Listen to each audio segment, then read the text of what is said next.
line. Over there, over there. Send the word over there. That the Yanks are coming, the Yanks are coming. The drums rum-tumming everywhere. So prepare, say a prayer. Send the word to beware. We'll be over, we're coming over, and we won't come back till it's over, over there, over there, over there. Send the word over. Hey everybody, this is Joshua Littrell. I am proud to bring you Honor Across Arms podcast today. And I have a very special guest. I've got Gunny Dave Miller today joining us. Gunny, good morning. How are you doing, sir? I'm doing good today, buddy. It's a very important day of my life today. You know, Gunny, it is an important day. Do you want to go ahead and tell us what day today is? Well, today's 9/11, as most of you know.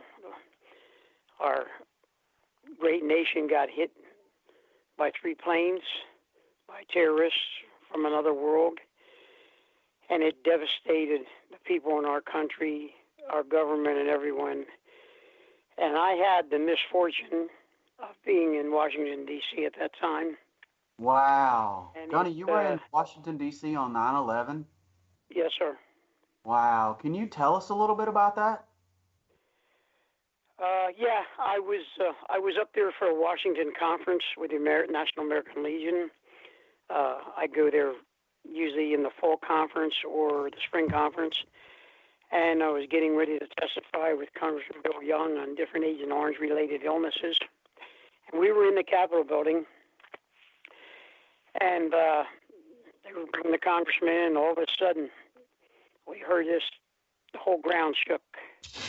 I mean, the whole Capitol building shook, I'm not exaggerating. And no one seemed to know what was going on. All of a sudden, everybody said, well, we got to get out of here. Everybody's being evacuated. They didn't tell us why. So, contrary to some people's belief, underneath the Capitol building, there's tunnels. They evacuated all of us, the congressional people, out of the tunnels, out to get out of the building, out into the street. And then we started getting some information. But as we come out from the tunnels, we're looking on the buildings. There's already sharpshooters on the buildings, almost every building around there. So, wow. So they started telling us that there was an attack on the U. Go ahead, I'm sorry. Did y'all have any idea what was going on at that point in time? I mean, no. Did you have any idea? No idea at all. Not any idea. Because, you know, when you go in the Capitol building, there's very tight security to start with. Right. So, you know, we were getting ready to have a congressional hearings, and we didn't have any idea, and it was just a disaster when we were told when we got outside there what had happened. The USA got hit, and they weren't sure, they thought the Pentagon got hit. They didn't know what. But as we went up a little hill, if you've ever been to D.C., you're up a little hill to get up on the flat ground, we could actually see flames shooting out from the beltway from over the Pentagon. Oh my goodness gracious! The flames, and I mean, everybody just stood there in awe. Nobody knew what to do. So then they started escorting us back to our hotel, which was like down at the bottom of the hill. We were staying at the Hilton in D.C. there, right down the bottom, and we had to get down there. And you know, it was just, it was like you're back in combat somewhere. Your little light switched on in my brain. I had no idea. I thought about, you know, I'm away from my wife and kids. My children were small at that time. What's going to happen to them if something happens to me, or did this? Boom. Your mind just goes totally crazy thinking about things. Yeah, absolutely. Well, Gunny, you know, you mentioned combat and war. Let's talk a little bit. Let's back up a little bit. Let's talk a little bit about your service. Tell us a little bit about your background in the military, if you don't mind, real quick. Well, I enlisted in the Marine Corps when I graduated from high school. I was 17. I volunteered. I didn't really volunteer. You have a choice when you're a Marine. Everybody's a grunt. But I was an 0311 and had 3 MOSs. But I trained lot of training, Paris Island, AIT, cross training, and I went to California for this training out in the mountains of San Mateo at the foreign Camp Pendleton. Then I volunteered to go to jump school. All right, I was a recon Marine. And after my training, I got to home on leave, and then I got sent to Okinawa for guerrilla warfare training, and off to Vietnam I went. Oh, wow. And I served with the 3rd Marine Division in Vietnam. 9th Marines was one of the units I served with.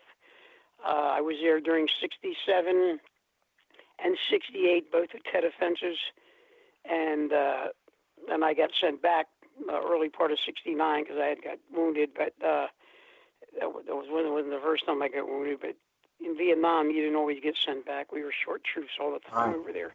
Right. But it was an eye-opening experience. I mean, being 17 and 18 years old in combat, the bottom line is you pay attention and learn from the people who have been there, or you don't grow up. You don't get to grow up. You don't make it home. So, you learn as you go in combat.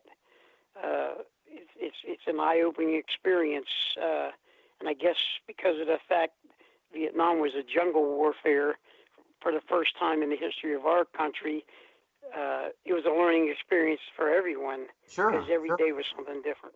Yeah, absolutely. So tell us a little bit about the training that you guys had leading up to being deployed to Vietnam. Tell us what kind of training you had, where it was at, and how close was that to what you were going to see in theater, or was it at all? Well, the only close part of it that we saw in theater was when we trained at Okinawa in jungle warfare training, okay? But the thing is, I went through my boot camp at Paris Island, which is, you've heard stories about that, and they're all true. Back then they did. And some you haven't heard too, right? What's that? And some you haven't heard, I'm sure. Yes, sir. I mean, things they did back then, they're not allowed to do anymore, but they had to get us ready for war. And I'd say 93% of the guys that went through Paris Island and any of the boot camps for the Army or anywhere else in the 60s, they went directly to Vietnam after your training. And then I went to Camp Lejeune for my AIT. AIT is Advanced Infantry Training, where you learn to, learn to use the law, M60, 30 caliber, you do self-defense, hand-to-hand, all kind of stuff like that. You do these obstacle courses. I mean, there's so many different types of training they did then. Like, you do obstacle courses with ropes, you do obstacle courses with trees. You're running 3/4 of the day you're running with regular training boots on. Not lightweight jungle boots like we wore in Vietnam, but regular black issued military boots. You know what they are. So, and it's not the best thing for your feet to start with. So true. Tell us a little bit about your background. What did you do when you joined at 17? Where were you from? Where were you at that point in time? And what kind of training had you had? I grew up in Pennsylvania in the country, a little town called Limerick outside of Valley Forge. Okay. I grew up out in the country. When I grew up, I went to high school. I graduated, and all I did in high school when I grew up, I used to hunt, go up in the mountains in the Poconos. We'd go up there. We'd go deer hunting. But I used to trap a lot. That's how my money in school. Really? For school, I had a couple trap runs. I used to trap a lot. I had one run that was about 70 traps, another one about 45. And what were we used to trap near the stream beds and stuff around. And I worked part-time at a skinnery too, where we used to take our pelts and skin. Muskrats, fox, all kind of stuff like that. Wow, man, that is so awesome. I was a country boy, man. Absolutely. That's where I grew up out there. I know that was a few years ago. Have you done any trapping lately? No. The only thing I still do, I still shoot a lot, but I haven't went hunting in years. I don't hunt anymore. First of all, I'm in Florida. There's no deers in Florida. Actually, deers like I would call deer. But they're large cats, right? I used to go deer hunting up in Tioga County in Pennsylvania and the borderline of New York, and they had road deer out there. I mean, oh yeah, y'all got some monsters. 10 point, 12 point. I'm talking about big deer. Absolutely. And So, then, all right, go ahead. I'm sorry. yeah, no, I just wanted everybody, I wanted our audience to understand when you mentioned there being in D.C. on 9/11, and you mentioned it was like being in combat. I wanted to bring us back to that. So I wanted them to first understand what it was like for you to be in combat, and then two, let's go back to that. So you guys get evacuated. Who evacuated you? Was it D.C. police? Who was doing the evacuation? No, it was Secret Service and security people. No, D.C. police were trying to take care of D.C. because it was total chaos. If you remember when you grew up, did you ever see cartoons about the red light stopping with all the cars in there, and all of a sudden the red lights change and the cars are going real fast? Yes, well, sir. Let me tell you something.